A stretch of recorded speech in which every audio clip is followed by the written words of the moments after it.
abundant energy in harmony with nature. Solar energy. All you need is glass. By Larry Hartwig, Zmaster at ZeroEnergyDesign.com.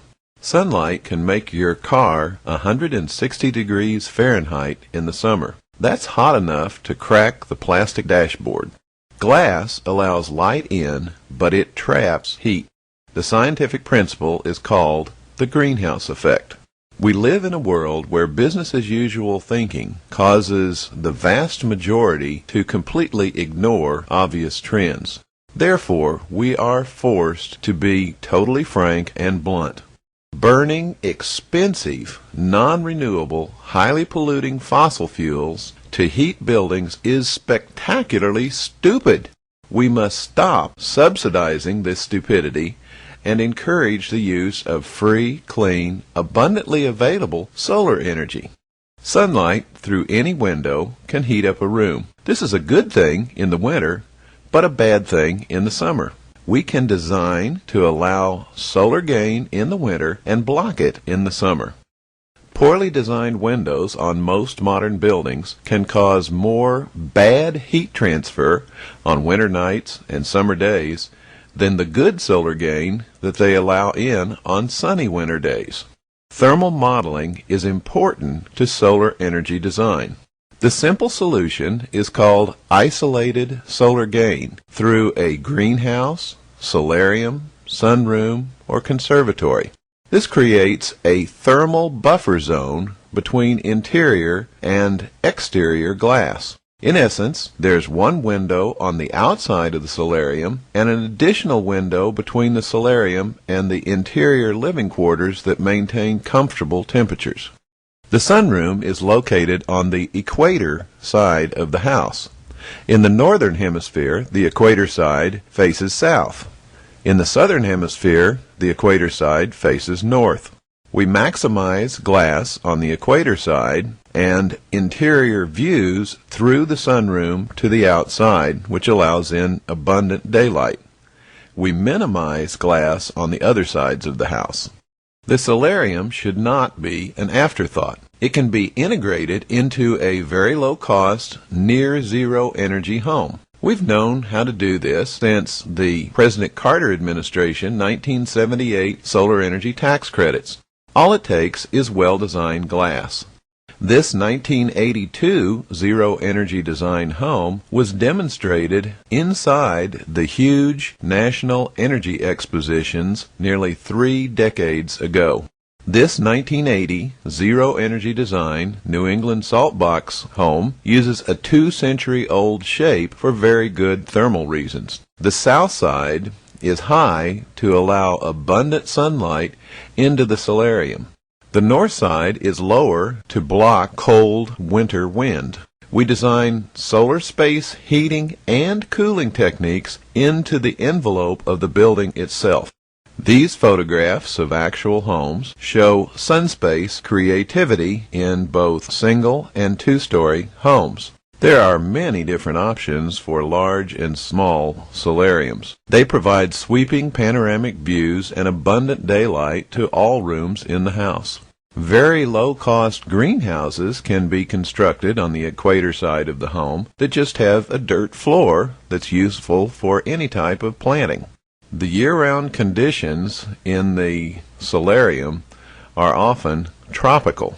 Many people choose to put a hot tub, swim spa, or even swimming pool in their solarium.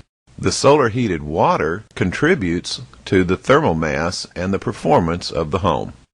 Thermal buffer zone solarium glass design is critical.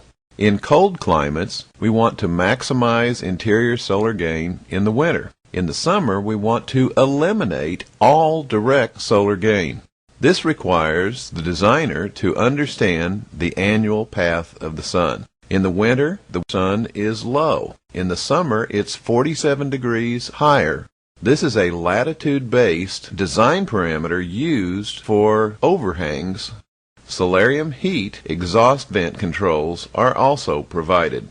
The solarium glass on the outside should be higher than the interior glass to allow the low winter sun to penetrate into northern rooms. In the summer, when the sun is higher, no direct sunlight enters the solarium at any point in time during the day. Optional, movable shading devices can further provide precise control for daily temperature requirement variations. Window quilts can be used to conserve heat on winter nights. One of the important design factors that novice passive solar designers have not yet fully understood is how to equalize the temperature between the sunny south side solarium and the cold north side of the house. This can be solved without fans, electricity, or thermostats of any kind. It involves designing in a natural convection airflow path. Warm air rises like a hot air balloon in the solarium, and then cooler air falls on the north side through rooms like storage space, laundry rooms, etc. This creates a circular airflow path that continuously transfers heat from the south side to the north side while the sun is shining. It is a self-regulating, automatic temperature balance system. The crowning achievement of zero-energy design is cooling with sunshine in hot, humid climates in the summer. Large roof vents are open and all airflow is upward. The thermal buffer zone is maintained cooler than outside air. The ambient temperature of the earth is used to cool and dehumidify fresh air intake at the base of the building. One of the extremely important passive solar energy design concepts is that we must never use roof angle glass or skylights in any climate. It is bad every single day of the year. In the summer, roof angle glass creates a solar furnace. It also has uncontrolled, harsh glare. In the winter, warm air rises like a hot air balloon, and there is major heat loss at night through the glass. Roof angle glass eventually leaks, and hail breaks it. It is always bad. It also is an insurance risk. The U.S. Department of Energy says that roof angle glass and skylights should be avoided. Free, clean, abundant solar energy can be used to heat and cool buildings and to provide all the electricity that we will ever need.